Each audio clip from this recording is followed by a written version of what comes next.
অনেকদিন পর বিয়েবাড়ির ইনভিটেশন পেলাম, আর বিয়েবাড়ির ইনভিটেশন একটু সাজুগুজু করে যাব না তাই কি হয়। আর বিয়েবাড়ি গিয়েই প্রথমে একটু কফি, পকোড়া, ফুচকা এইসব খাওয়া দাওয়া করে নিলাম।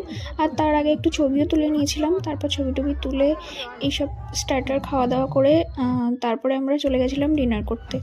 অ্যান্ড ডিনার সেকশনে গিয়ে লোকজন ছিল না বলে রাত খেতে দিতেও দেরি করছিল, তাই একটু মেনু কার্ডের ছবিটা তুলে নিলাম, তোমাদের সাথেও শেয়ার করলাম।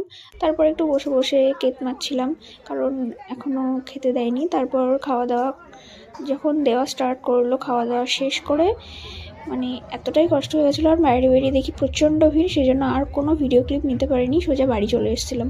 আর বাড়িতে এসে দেখো আমার অবস্থা এতটাই খারাপ, আমি নিচে বসে পড়েছি, খুব কষ্ট হয়ে গেছিলো। আর কোথাও যাওয়া মানেই তো সাজগোজ করবো, আর সারা ঘর পুরো ছড়ানো থাকবে। আর এই যে আমার বড়মশাই লাস্টে সব কিছুই গোছাচ্ছিল, ওর এটাই কাজ, আমি সব কিছু ছড়িয়ে ছিটিয়ে রাখি আর তারপরেও গুছিয়ে রাখে, এটাই হচ্ছে ওর